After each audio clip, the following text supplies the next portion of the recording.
नमस्ते जी। बीटी गोरे ये YouTube channel में आपका बहुत बहुत स्वागत है। आज का जो टॉपिक मैं लेके आया हूँ वो टॉपिक है कि अंबिया बहार में, जबकि ये बहार होता है आपका समर का, जब धूप ज़्यादा होती है, टेम्परेचर भी बहुत ज़्यादा होता है और पानी की जितनी ज़रूरत अपने अनार के पेड़ को होती है उतना पानी अगर नहीं मिलेगा तो क्वालिटी प्रोडक्शन आपको नहीं आता है। क्वालिटी में हम क्या क्या देखते हैं, सबसे इम्पोर्टेंट जो रेट सबसे ज़्यादा मिलता है वो मिलता है साइज़ को। अगर आपको साइज़ चाहिए तो पानी आपका जितना चाहे उतना अनार के पेड़ को मिलना चाहिए। अभी पानी कितना चाहिए यह हम किस पैरामीटर है जिसके ऊपर से हम देख सकते हैं, तो उसमें सबसे पहले है आपके गार्डन में टेम्परेचर कितना है। सेकंड है ह्यूमिडिटी कितनी है, ह्यूमिडिटी मतलब आर्द्रता। थर्ड होता है आपकी जो मिट्टी है उसकी पानी पकड़ने की क्षमता कितनी होती है, आपने मल्चिंग किया है या नहीं किया है। उसके बाद होता है कि आपके पेड़ में जड़ों का विस्तार कैसे हुआ है, आपका ड्रिप इरिगेशन सिस्टम कैसा है, कितने लीटर के कितने ड्रिपर्स आपने डाला है, इनलाइन है या ऑनलाइन है, 8 लीटर के ड्रिपर है, 16 लीटर के ड्रिपर है, 4 लीटर के ड्रिपर है, कितने ड्रिपर प्रति पौधा आपने डाले हुए हैं। ये सब देख के आपको पानी देना कितना देना है ये आपको तय करना होता है। अभी एक चीज़ मैं आपको बताता हूँ कि बहुत सारे लोग खुला पानी देते हैं और बोलते हैं कि बहुत ही बढ़िया रिजल्ट मुझे मिल गए। वो फार्मर कौन होते हैं जिनको ड्रिप से पानी कितना देना है, कब देना है, कितने समय के बाद देना है और एक पेड़ में कितना लीटर पानी जाना चाहिए ये पता नहीं है। उनकी मिट्टी सीधा पानी नीचे लेके जाती है और या फिर पानी हॉरिजॉन्टल मूवमेंट होती है ये भी पता नहीं है। जैसे कि अगर सैंडी सॉइल है, जो वालू वाली मिट्टी होती है या जिसे रेत वाली मिट्टी हम बोलते हैं, जिसके अंदर पानी सीधा नीचे चला जाता है, आप कितना भी पानी दे देंगे तो भी पानी सीधा नीचे चला जाएगा जहाँ पे आपके अनार के जड़ें नहीं होती है।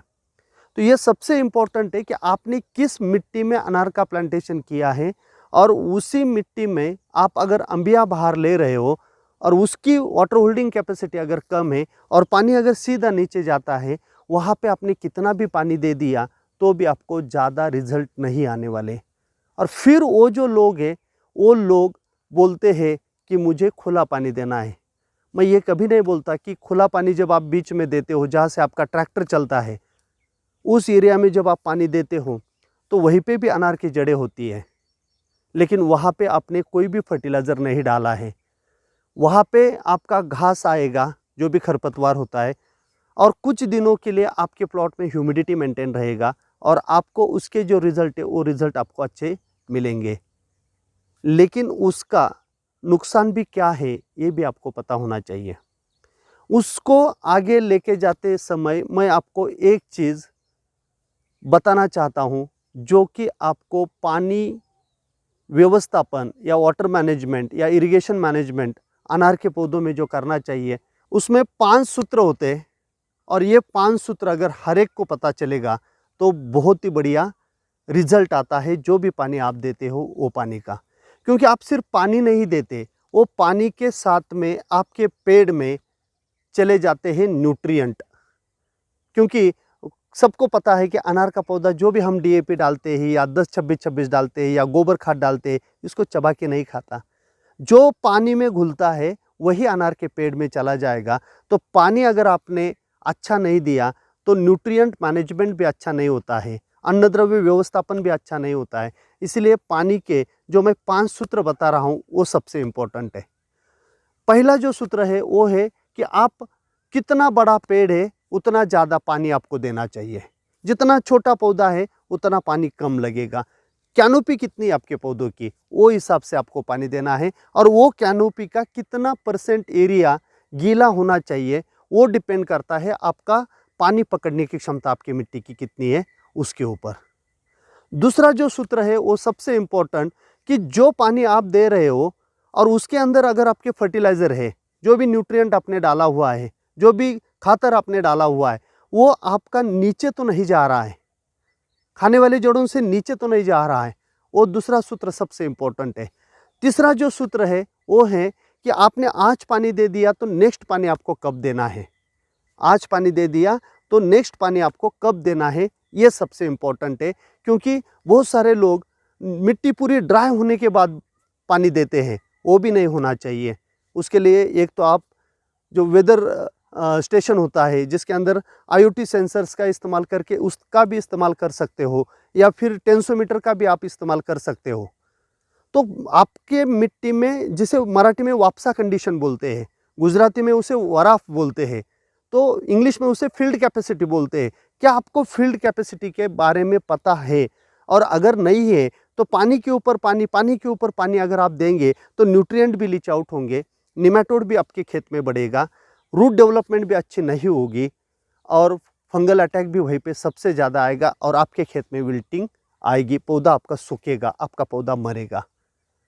उसके बाद चौथा जो सूत्र है वो सबसे इम्पोर्टेंट है। जब आपके यहाँ पे टेम्परेचर बढ़ जाता है, ह्यूमिडिटी बहुत कम हो जाती है, तब आपको कितने दिनों में एक बड़ा इरिगेशन करना है, ज़्यादा समय तक आपको इरिगेट करना है आपके अनार के पेड़ को। इससे क्या होगा कि जो भी नीचे वाली जड़ें हैं उनको भी पानी मिलेगा, उसी से भी न्यूट्रिएंट अवेलेबल होगा। और सॉइल टेम्परेचर, जो हमेशा मैं बोलता हूँ, एडवांस ट्रेनिंग जब लेता हूँ 50 घंटे जब बात होती है, तो 50 घंटों में मैं जब सॉइल टेम्परेचर के ऊपर बात करता हूँ, लोग बोलते हैं कि सर अभी ये सॉइल टेम्परेचर कैसे मेंटेन करना है।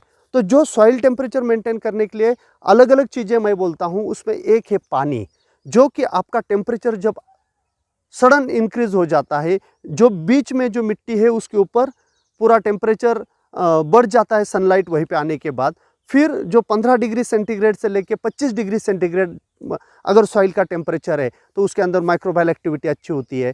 उसके अंदर केचुए जो आपके होते हैं, गांडूल जिसे हम बोलते हैं मराठी में, वो भी आपके बहुत बढ़िया होते हैं। और सभी न्यूट्रिएंट अवेलेबल करने के लिए जो सफ़ेद जड़ें चाहिए होती है, वो जड़ें वहीं पे बहुत बढ़िया एक्टिवेट हो जाती है। तो सबसे इम्पोर्टेंट है कि अगर आपको मिट्टी का पानी पकड़ने का क्षमता अगर कम है तो कम समय में आपको नीचे तक पानी देना चाहिए। अगर मिट्टी का पानी पकड़ने की क्षमता ज़्यादा है तो आपको थोड़ा सा लंबा दिया तो भी चलेगा, लेकिन नीचे तक पानी समर्स में जाना चाहिए, अंबिया बहार में, तो ही सॉइल टेम्परेचर मेंटेन होगा और इसको पानी मिलेगा। और फिफ्थ जो सोल्यूशन है वो सबसे इम्पोर्टेंट है, वो है आपका, आपने कब पानी नहीं देना चाहिए। बहुत सारे लोग हैं सुबह भी पानी देते हैं, शाम को भी पानी देते हैं, दोपहर को भी पानी देते हैं, लेकिन पानी देने के बाद आपके खेत में वापसा कंडीशन, फील्ड कैपेसिटी कितने समय में आती है, वो दिनों में आपका टेम्परेचर, आपका ह्यूमिडिटी, आपका कैनोपी स्टेज कौन सा है, आपका फ्रूटिंग स्टेज अगर होगा तो कितने समय में आती है। और जब आपके यहाँ पे फोटोसिंथेसिस बहुत बढ़िया होता है, तब आपके यहाँ पे वापसा कंडीशन अगर रहेगी, वराफ अगर नीचे रहेगी, फील्ड कैपेसिटी अगर रहेगी, तो जितना चाहे पानी पौधा ले पाएगा और फोटोसिंथेसिस बढ़िया होगी। दोस्तों 94 to 96% खाना जो भी पौधा बनाता है ना, ये अच्छा साइज देने के लिए ये फोटोसिंथेसिस से बनाता है, और गलत इरिगेशन से हम फोटोसिंथेसिस को रोक देते हैं। तो ये सबसे इम्पोर्टेंट है, और ये सब चीज़ों को आपको ज़रूरत होती है कि आपको पानी कैसे देना है। अभी आप बोलेंगे कि नहीं खुला पानी देके तो हम यील्ड निकालते हैं, इस टॉपिक के ऊपर मैं अभी आ रहा हूँ। तो मुझे ये बताइए, अगर मैंने जो 5 सूत्र आपको बोले, ये 5 सूत्रों के हिसाब से अगर आप पानी देते हो तो मैं बोलता हूँ आपको खुला पानी देने की ज़रूरत नहीं है। अगर ज़रूरत है तो कब है, जब आप पहला पानी देते हो और पहला पानी में आपके खेत में पूरे रूट्स एक्टिवेट नहीं होते, उस टाइम आप पूरा अगर बीच में पानी दे देंगे तो ह्यूमिडिटी भी बढ़ेगी और जो भी नए पत्ते निकलेंगे वो पत्ते बढ़िया निकलेंगे। सेकेंड, जब आपका फीमेल फ्लावर बाहर आता है तो फीमेल फ्लावर, अगर आपका पानी कम हुआ तो फीमेल फ्लावर आपका राउंड शेप में आएगा और उसकी गुटी बनेगी, उसका साइज़ कभी भी आपको 100 ग्राम 150 ग्राम से ऊपर नहीं मिलेगा, तो उस टाइम आप एक दे सकते हो। और जब आपका जो लाल कलर के जो फल है वो अगर जब ग्रीन कलर में चले जाते हैं, उस स्टेज में एक आप दे सकते हो, जिससे आपको फ्रूट डेवलपमेंट स्टेज जहाँ पे स्टार्ट होती है वहाँ पे आप वो भी दे सकते हो। लेकिन फ़ायदा तो मिलेगा, लेकिन नुकसान क्या होगा, अगर खुला पानी आप देंगे और आपके खेत में अगर बैक्टीरियल ब्लाइट है और टेम्परेचर अगर आपके यहाँ पे ज़्यादा है तो वार्म एंड ह्यूमिड कंडीशन बनेगी, जो भी सुप्त अवस्था में बैक्टीरियल ब्लाइट है वो एक्टिव हो जाएगा। सेकेंड, अगर आपके खेत में सीरेटोसिस्टिस है, सीरेटोसिस्टिस मतलब कौन सा, जो पौधा आपका पूरा सूख जाता है, 3 दिन में ही पूरा का पूरा पौधा आपका खेत में सूख जाता है, और ये ज़्यादा से ज़्यादा आता है पहला बारिश जब होता है मानसून का, उसके बाद ज़्यादा मिलता है। तो ये जो सीरेटोसिस्टिस अगर आपके खेत में है और ये जो खुला पानी अगर स्टेम तक चला गया, तो वहाँ पे आपको ये प्रॉब्लम आ सकती है कि सीरेटोसिस्टिस आपके खेत में बढ़ेगा। उसके बाद जब भी आप खुला पानी देंगे तो आपके यहाँ पे खरपतवार ज़्यादा आएंगे, और वही खरपतवार का वापस बीज पड़ के आपके खेत में हमेशा के लिए खरपतवार ज़्यादा आएंगे। दोस्तों, खुला पानी देना रिजल्ट देता है, लेकिन 10 साल में जो हम अनार के गार्डन निकाल रहे हैं वो अगर हमें बचाने हैं 15 साल, 20 साल, 30 साल तक अगर उसको लेके जाना है, तो जो भी गलत प्रैक्टिसेस हम कर रहे हैं, ड्रिप से पानी कितना देना ये मुझे पता नहीं, कितना एरिया वेट करना ये मुझे पता नहीं, और वो हिसाब से जब मैं गलत तरीके से अगर पानी दे रहा हूँ और वही शॉर्टकट निकाल के अगर मैं खुला पानी दे रहा हूँ, डिजीज़ भी ज़्यादा आएंगे, जैसे कि बैक्टीरियल ब्लाइट है, विल्ट है, और आपके यहाँ पे खरपतवार भी बहुत ज़्यादा आएंगे, और फिर आप बोलेंगे कि नहीं यार अनार की खेती अच्छी नहीं होती है, और आप गार्डन निकालेंगे। इसलिए दोस्तों, हर महीने का एक बैच होता है, और वो बैच पूरे 10 दिन चलता है, डेली 5 घंटे ऑनलाइन है। आपके घर के या खेत में बैठ के आप ये ट्रेनिंग कर सकते हो। तो एक बार सिर्फ 50 घंटे पूरे 10 दिन मेरे सामने बैठी है, और पूरा एक दिन होता है जिसके अंदर मैं आपके जितने भी बच्चे क्वेश्चन से आंसर करता हूँ, जितने भी प्रश्न है उसका मैं आपको जवाब देता हूँ।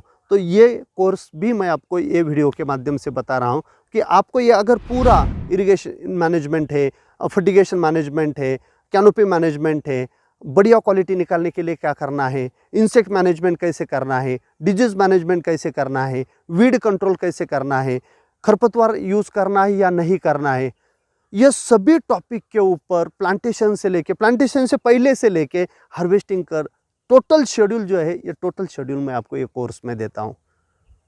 तो मेरे सबको रिक्वेस्ट है, डिस्क्रिप्शन बॉक्स में ये महीने का जो ट्रेनिंग है उसका लिंक डाला हुआ है, आप रजिस्ट्रेशन करवा लीजिए और ऑनलाइन ट्रेनिंग अटेंड करिए, ताकि आपका जो भी गलतियां होती है हमारे अनार की खेती में वो थोड़ी सी हम कम करेंगे। धीरे धीरे जो भी, जिसे मैं बोलता हूँ good agriculture practices and bad agriculture practices. तो गुड एग्रीकल्चर प्रैक्टिसेस को हमें अपनाना है, और बैड एग्रीकल्चर प्रैक्टिसेस जो हम गलती से कर रहे हैं, जो कि हमें पता नहीं इसकी वजह से हमारे से हो रहा है, उसे हमें बाहर निकालना है, ताकि अनार की खेती हम अच्छी कर सकते हैं। वीडियो लास्ट तक देखा इसके लिए बहुत बहुत धन्यवाद। अगर अभी तक आपने बीटी गोरे यूट्यूब चैनल अगर सब्सक्राइब नहीं किया होगा तो सब्सक्राइब करिए। ये वीडियो अगर आपको पसंद आया होगा तो लाइक करिए, और ये इन्फॉर्मेशन बाकी सभी अनार के फार्मर्स को, किसानों को मिलना चाहिए। तो आपके जितने भी व्हाट्सएप ग्रुप होंगे या फेसबुक के माध्यम से इसे आप शेयर करिए, ताकि सबको ये इन्फॉर्मेशन मिलेगी। Thank you so much.